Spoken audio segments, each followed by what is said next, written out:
तो जय हिंद प्यारे भाई और बहनों, तो स्वागत है एक नई वीडियो में। तो आज के इस वीडियो में हम जानेंगे विभाजन सूत्र से संबंधित प्रश्न।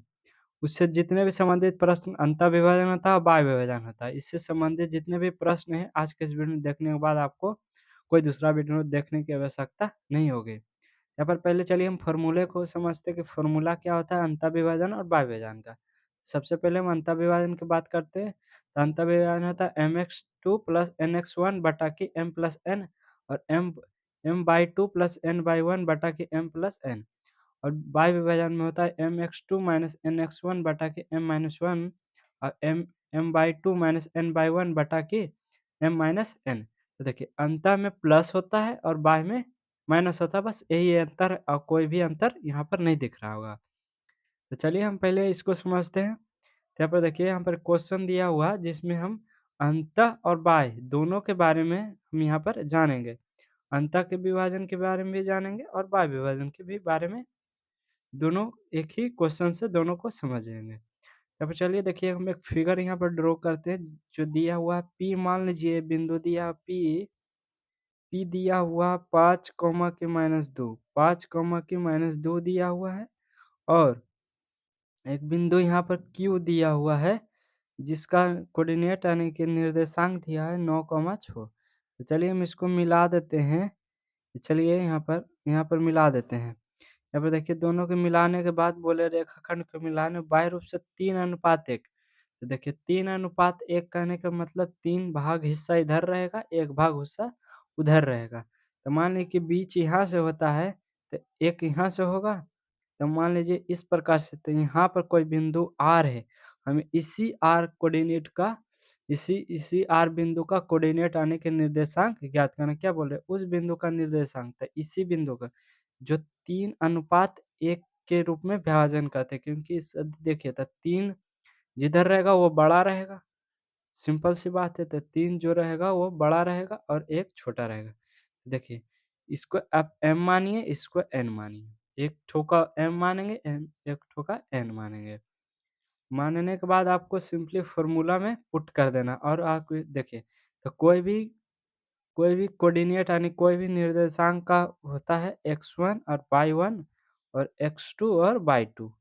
यह कोई भी कोऑर्डिनेट होता है x, y, x, यहाँ पर y होता है। कोई भी चीज़ x, y के रूप में रहता है। जितने भी बिंदु होते हैं x, y के निर्देशांक में रहते हैं। तब यहाँ पर चलिए हम सबसे प्रथम निकालेंगे अंतःविभाजन। अंतःविभाजन यहाँ पर चलिए हम अंतःविभाजन निकालते हैं। पहले हम अंतःविभाजन निकालेंगे। तो अंतःविभाजन का फॉर्मूला क्या होता है? mx2 प्लस nx1 बटा में m प्लस n और mx/2 प्लस nx/1 बटा में m प्लस n। इस प्रकार से हमारा फॉर्मूला होता है। दोनों फॉर्मूला लिखने के बाद आपको पुट कर देते हैं। m का वैल्यू ये हो गया, x1 की जगह ये हो गया, y1 की जगह पर -2 हो गया, x2 की जगह पर 9 हो गया, y2 की जगह पर 6 हुआ, n की जगह पर 1 हो गया। बस पुट कर देना है। बहुत ही आसान सवाल होता है, बस पुट आपको करना होता है। तो यहाँ पर हम पुट करते हैं m का मान 3, तो 3, x2 का मान देखिए 9 है तो 9 लिखेंगे, प्लस n का मान 1 है तो 1 लिखेंगे, x1 का मान देखिए यहाँ पर 5 है तो 5 लिखेंगे। फिर बटा में कर देंगे m, तो 3 प्लस की 1। उसके बाद यहाँ पर आएंगे m, तो m के मान 3 लिखेंगे, यहाँ पर कॉमा देंगे। अब y2 की जगह पर हम 6 लिखेंगे, प्लस n की जगह 1, अब y1 की जगह पर माइनस का 2 लिखेंगे। यहाँ पर कर देंगे m प्लस 1 सेम 3 प्लस 1। इस प्रकार से लिखने के बाद आपको यहाँ पर सॉल्व करना होगा। इसको सॉल्व करते तो 9 27 प्लस 5 एकम 5, यहाँ पर 3 1 4 लिख देंगे। फिर यहाँ से करेंगे छोतिया 18, यहाँ पर हो जाएगा छोतिया के 18 प्लस यहाँ पर देखिए -2 हो जाएगा। 3 1 डायरेक्ट हम यहाँ पर जोड़ देते हैं, 4 हो जाएगा।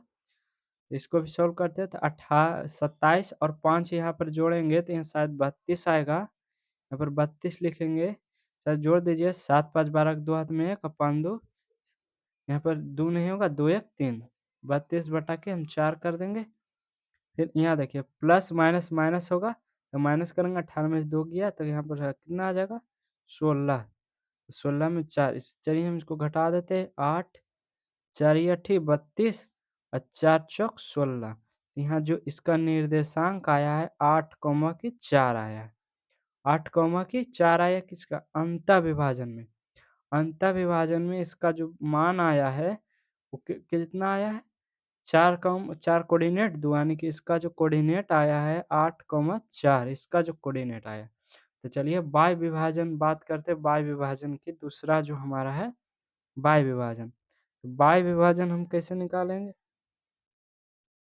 बाह्य विभाजन, चलिए अब हम बाह्य विभाजन की बात करते हैं कि बाह्य विभाजन कैसे निकालेंगे। यहाँ पर चलिए हम बाह्य विभाजन निकालते हैं। तो यहाँ पर देखिए बाह्य विभाजन समझने के लिए देखिए एक बिंदु P है जिसका कोऑर्डिनेट दिया है 5 कॉमा के माइनस का 2, ठीक। और फिर एक कोऑर्डिनेट आगे चलकर दिया हुआ है Q, एक कोऑर्डिनेट दिया हुआ Q जिसका कोऑर्डिनेट है 9 कॉमा 6, और यहाँ बाह्य रूप से कोई बिंदु R है जिसका कोऑर्डिनेट x कॉमा y है, x कॉमा y है, जो इसको बाह्य रूप से विभाजित करती है 3:1 में। मान लीजिए कि इधर 3 अनुपात है, इधर 1 अनुपात है, 3:1 में यानी कि बड़ा होगा ये छोटा होगा। इस प्रकार से बाह्य विभाजन किया, इसलिए हम बाह्य बाह्य लाइन को जोड़ेंगे। हमें इसका कोऑर्डिनेट ज्ञात करना है। तो बाह्य विभाजन का फ़ॉर्मूला लगाएँगे, जब हम इसको और इससे घटा देंगे तो ये हमारा इसका मान निकल जाएगा, इसलिए हम इसमें घटा दें क्योंकि बाहरी आया है। तो चलिए ये हमारा m का मान हो गया, ये हमारा n का मान हुआ, सेम x1/1 और फिर ये x2 और y2। ये x का मान जो आता है यहाँ पर होता है x के जगह पर x और y की जगह पर y, तो x कोऑर्डिनेट y का मान होता है।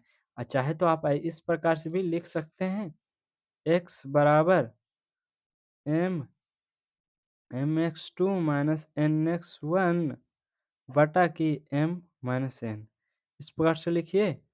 उसके बाद चाहे तो आप दोनों को साथ सॉल्व कर दीजिए और चाहे को अलग-अलग कीजिए, उससे कोई दिक्कत आपको नहीं होगा। तो m के जगह पर हम 3 लिखेंगे, x2 की जगह पर क्या लिखेंगे 9 माइनस फिर n की जगह पर 1 और x1 की जगह पर क्या लिख देंगे हम 5। फिर हम कर देंगे 3 माइनस की 1, 3 माइनस के क्या कर देंगे 1। फिर इसको सॉल्व कर देंगे तो नौतिया हमारा 27 हो जाएगा, माइनस 5 कम 5 हो जाएगा। और 3 में से 1 गया तो हमारा 2 हो जाएगा, और 27 में से 5 जाएगा तो शायद हमारा 22 बचेगा, बटा में 2 काट देंगे तो यहाँ पर आ जाएगा 11, यानी कि x बराबर हमारा 11 आ गया। तो चलिए हम y बराबर निकालते हैं, तो x बराबर 11 हमारा आ गया।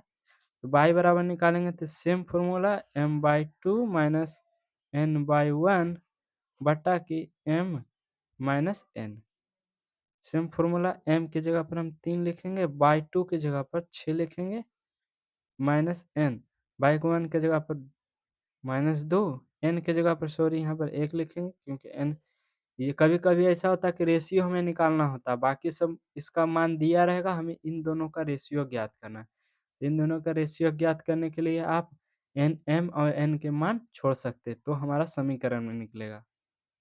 तो उसके बाद हम क्या करेंगे m-1 3 माइनस 1 कर देंगे, चौतिया 18, यहाँ पर देखिए माइनस माइनस प्लस हो जाएगा, यहाँ पर प्लस हो जाएगा और 2 ही हो जाएगा, बटा में 2 हो जाएगा।